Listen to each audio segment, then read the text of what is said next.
Laut Kaspia, pukul 6:30 pagi di hari Sabtu. Sebuah kapal kargo berlayar 180 km dari pelabuhan Rusia di Astrakhan ketika 4 drone Ukraina melintasi cakrawala dan mengubahnya menjadi bola api. Pelaut Rusia yang mendekati lambung kapal yang terbakar tidak menemukan siapapun untuk diselamatkan. Salah satu dari mereka merekam semuanya. Dia bercerita bahwa dia mengira itu adalah kapal militer. Dia mendekat dan terkejut. Seorang awak kapal kehilangan nyawanya, beberapa orang lainnya terluka. Tapi ada satu detail dalam cerita ini yang mengubah segalanya. Kapal itu adalah kapal Iran. Untuk pertama kalinya selama perang ini, Ukraina menyerang Iran. Dalam waktu kurang dari 24 jam, pemerintah Iran bereaksi. Menteri Luar Negeri menyatakan bahwa hal ini tidak bisa dibiarkan tanpa balasan, dan mantan anggota parlemen Iran menjabarkan pesan itu secara geografis. Jawabannya katanya harus diberikan di Laut Hitam. Laut Hitam adalah halaman belakang Ukraina. Itu adalah tempat pelabuhan-pelabuhan Ukraina berada. Kapal-kapal Ukraina. Rute biji-bijian yang menjaga ekonomi negara tetap berjalan. Pesannya jelas. Kalian menyerang kami di laut kami. Kami menyerang kalian di laut kalian. Dan dia melangkah lebih jauh. Dia mengatakan bahwa Iran harus mencabut batas 2000 km pada rudal balistiknya. Batas yang ditetapkan sendiri oleh Iran. Dan meninggalkan batas itu hanya berarti satu hal. Menjadikan Ukraina berada dalam jangkauan. Tapi inilah yang tidak masuk akal dalam cerita ini. Ukraina tahu bahwa ini akan terjadi. Mereka tahu bahwa mereka sedang memprovokasi negara dengan persenjataan rudal terbesar di Timur Tengah. Sebuah negara yang sudah menghadapi Amerika Serikat dan Israel secara bersamaan dan tetap saja mereka menyerang. Itu bukan keputusasaan. Itu perhitungan. Dan ketika kamu memahami apa yang diperhitungkan Ukraina, kamu akan mengerti mengapa ini bisa menjadi salah satu manuver paling berdarah dingin dalam seluruh perang ini. Untuk memahami perhitungannya, pertama-tama kamu harus memahami tempatnya. Karena Laut Kaspia bukanlah laut biasa. Ini adalah badan air tertutup terbesar di dunia, dikelilingi hanya oleh 5 negara, Rusia, Iran, Azerbaijan, Kazakhstan, dan Turkmenistan. Perhatikan baik-baik apa artinya ini. Tidak ada angkatan laut barat yang bisa masuk ke sana. Tidak ada kapal induk Amerika. Tidak ada fregat Eropa. Tidak ada patroli dari aliansi militer barat. Itu adalah laut yang terkurung daratan. Artinya tidak ada pengawasan dari pihak luar manapun. Bagi Rusia dan Iran, dua negara yang tenggelam dalam sanksi, itu bukan sekedar detail geografis. Itu adalah hadiah. Anda mungkin membayangkan bahwa senjata yang berpindah antara kedua negara ini dikirim secara sembunyi-sembunyi. Menghindari patroli internasional, benar? Salah. Mereka menyeberangi lautan di mana tidak ada yang bisa mengejar mereka. Di sana, kapal-kapal itu hanya perlu bersembunyi dari satu hal, satelit. Dan tepat di laut inilah, tempat yang secara teori paling terlindungi di planet ini untuk jenis bisnis seperti ini, drone-drone Ukraina muncul.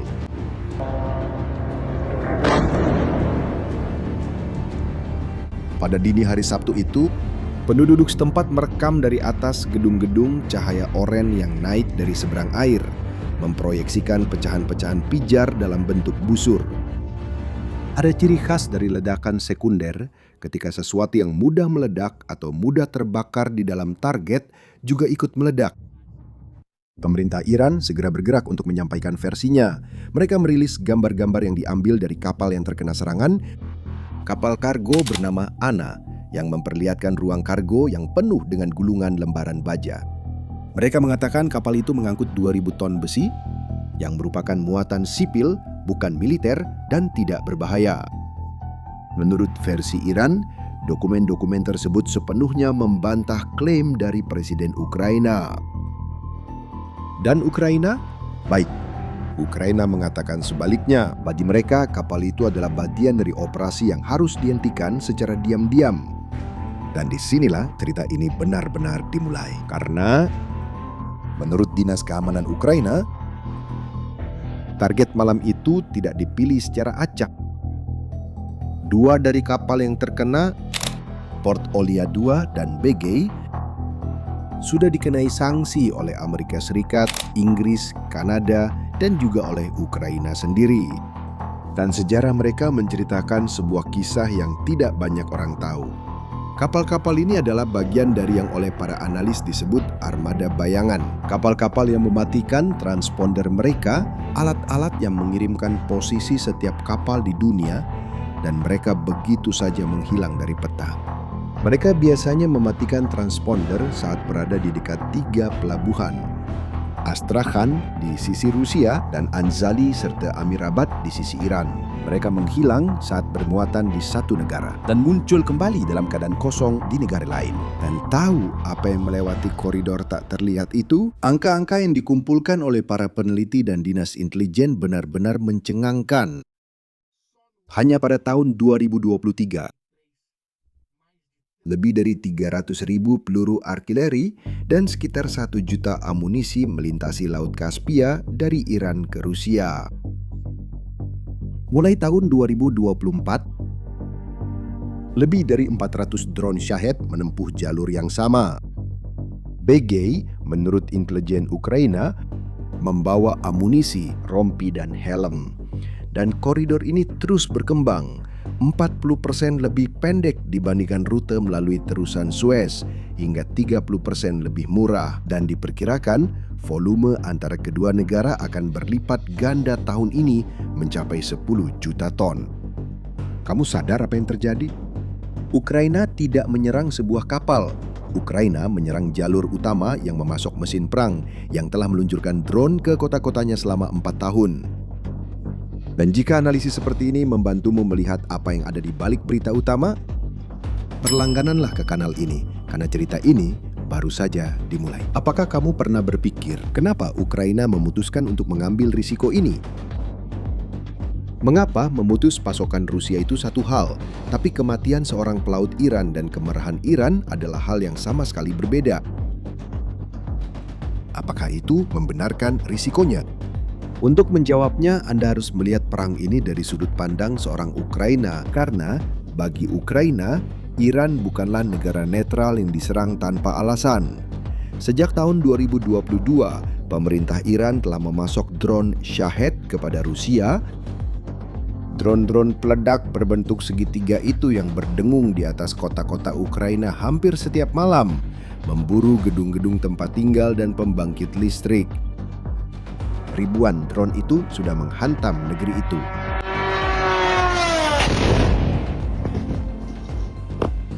Dan ada ironi tersembunyi dalam cerita ini yang hampir tidak disadari siapapun. Pada Oktober 2022, di puncak gelombang awal serangan Shahed, Ukraina mulai mengembangkan respons mereka. Sebuah drone jarak jauh bernama Lyuty yang dalam bahasa Ukraina berarti ganas. Sebuah drone baling-baling yang dipandu satelit dengan jangkauan yang sekarang melebihi 1.700 km dan hulu ledak hingga 75 kg.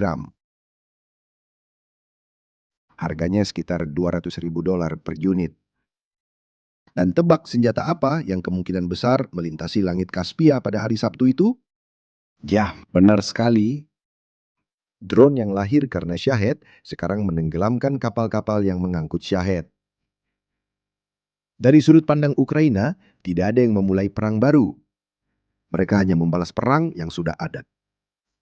Tapi itu hanya setengah dari perhitungannya. Setengah lainnya jauh lebih eksplosif. Karena pertanyaan yang penting bukanlah apa yang dilakukan Iran untuk Rusia, tapi apa yang Rusia lakukan untuk Iran.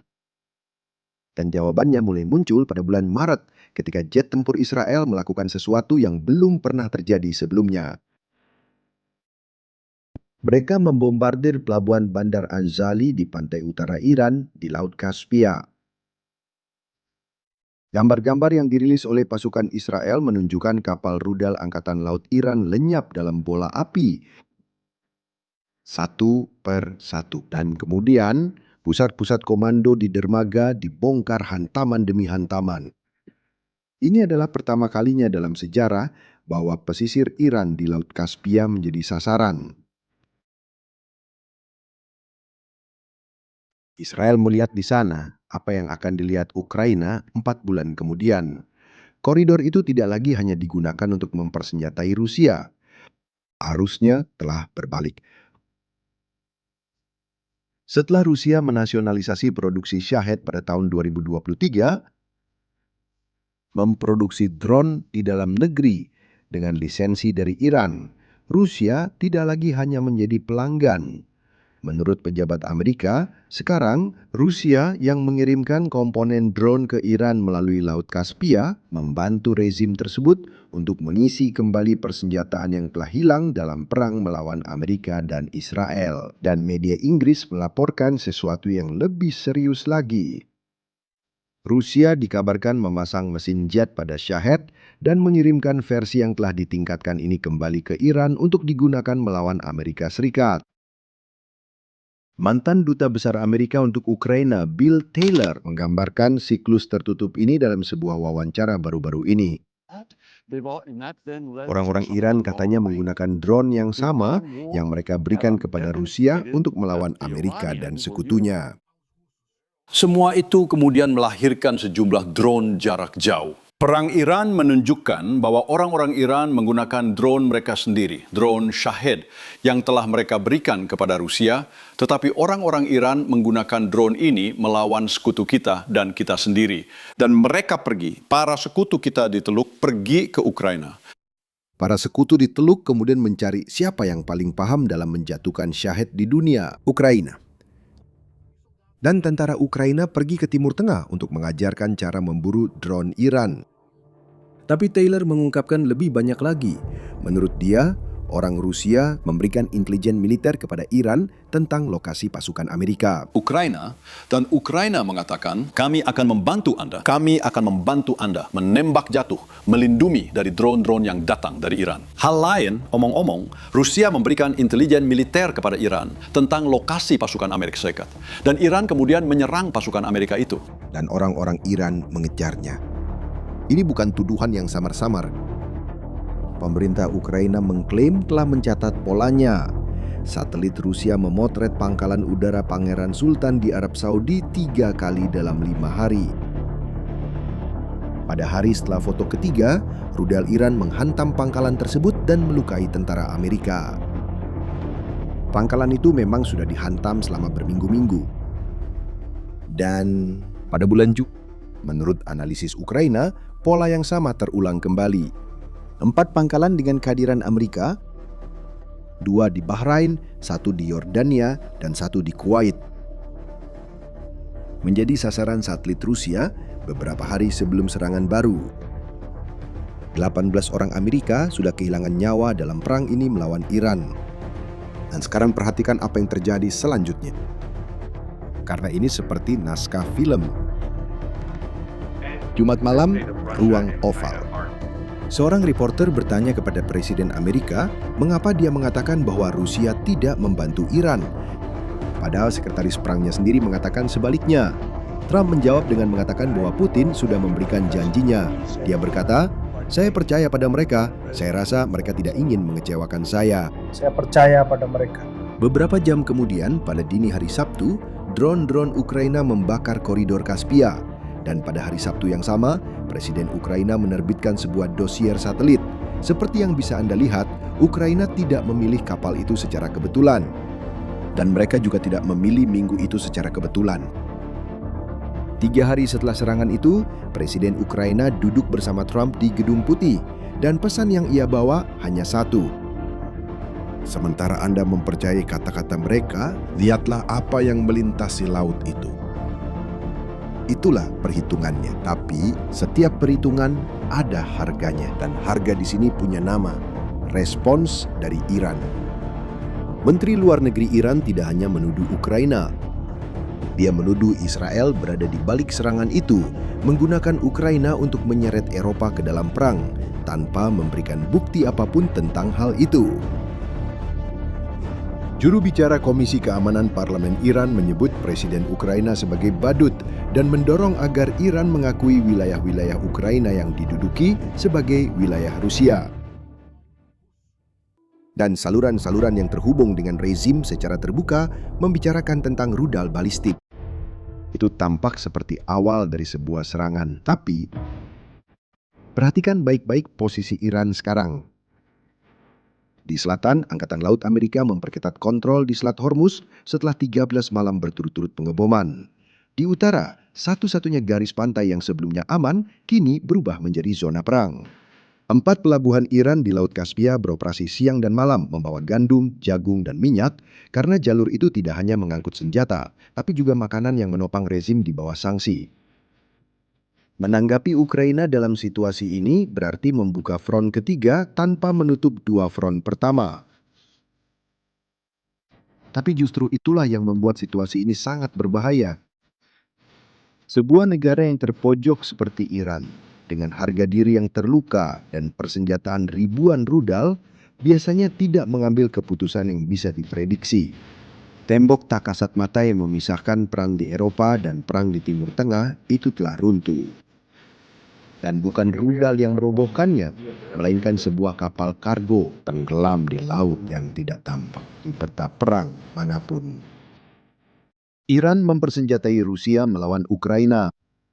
Rusia, menurut Ukraina dan Amerika, membimbing dan mempersenjatai kembali Iran melawan Amerika.